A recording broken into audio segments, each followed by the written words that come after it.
Okay, we're gonna go into the fourth marker, which is going to be catch. Catch, introduction to a puppy. Obviously, tracking food is a big deal. I wanna make sure the dog understands where the food is coming from and they have focus to it. And what you're gonna hear me do is, or hear me say is, I'm gonna say catch, I'm gonna drop food. So catch. And all I want the dog to do is identify where the food is coming from to start tracking it, right? So, and then I'll bring him back up and we'll do the same thing again, catch. And all I want is the identifiable release of the food from my hand to the dog, catch. Okay, he's already starting to open his mouth a little bit. That's what I'm looking for. I want to hear the release of his mouth coming apart so he can start trying to catch the food. Catch. Good. Starting again. It's looking better already. Again, I don't get hung up on catch with my young dogs. What I want is just to start introducing it. And then when they get a little bit older is when I'm really going to focus on the dog's ability to catch something I throw to it. At 4 months old, I'm getting some good interaction with the dog, but ultimately I'm getting much better out of Chase, Scooby, and Bingo to rely on those three to mark all the good behaviors. Catch.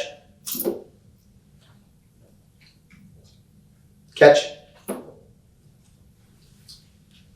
And then once I get through some drops, what you're gonna see me start to do is I will lob it to the dog, catch. Okay, he's not tracking it yet out of my hand, so I wanna back up and do some of these other steps first. Because what's gonna end up happening is he's gonna get a little frustrated with the way it's going. He's gonna get a little disconnected because it's not as fun as Chase, easy to get things. So I'm gonna try to get him back up on place, Scooby, okay? And then I'm gonna try 1 or 2 more catches just so he can identify, again, where it's coming from. Catch. If he doesn't get it, not a big deal, right? It's just the notion that it's leaving my hand, and then he needs to try to get it. If it bounces off of him, he gets to get it off the floor, no problem. It is a release marker.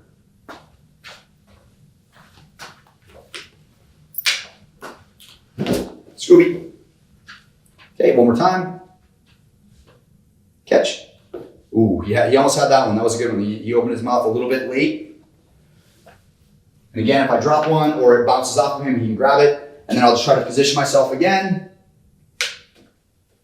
Scooby. Mark him in place. And then I'll go back to one more. Catch. Ooh, buddy, you almost had it. Catch. Good. So just keep doing that. Add to it. Every little session matters when you do this. Have fun with that. Just make that part of your static on place intro to a marker. And that's going to be catch. Okay, one of the big games that I like to play with my puppies when they get here for the first few days, really for the entirety of their stay with us for board and train, they're working on understanding their name as a recall. Again, you heard me use Catbug as a recall, right? And with that voice tone, voice inflection, I add that into my puppy training fairly soon because what I want the dog to do is be very reflexive and responsive to their name when it's said in a recall fashion. Scooby, and all I'm doing right now is just helping him stay on place, helping him stay calm, keep getting some markers so that he's being reinforced for this nice stay position on place while I'm speaking and having a conversation with the camera here. Scooby. What I'll do now is I'm gonna drop the leash and we're gonna go into the name chase game. What you're gonna see me do is do a chase away. Puppy's gonna leave me. I'm gonna recall the dog's name. I'm gonna recall. As soon as he makes his way back to me, all I'm going to do is do a chase the opposite direction, keeping this nice straight line of going back and forth, okay? Scooby.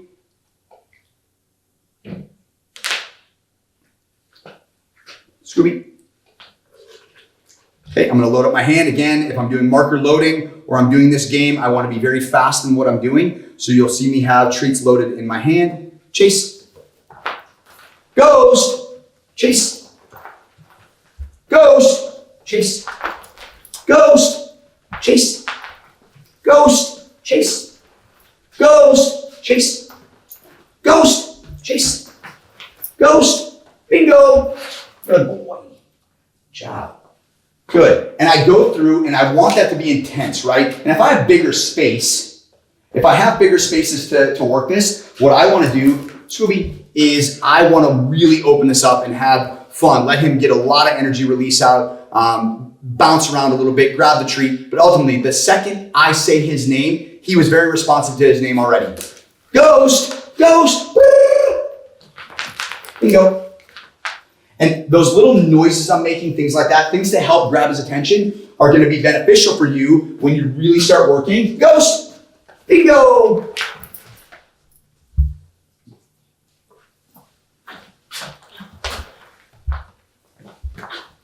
Scooby.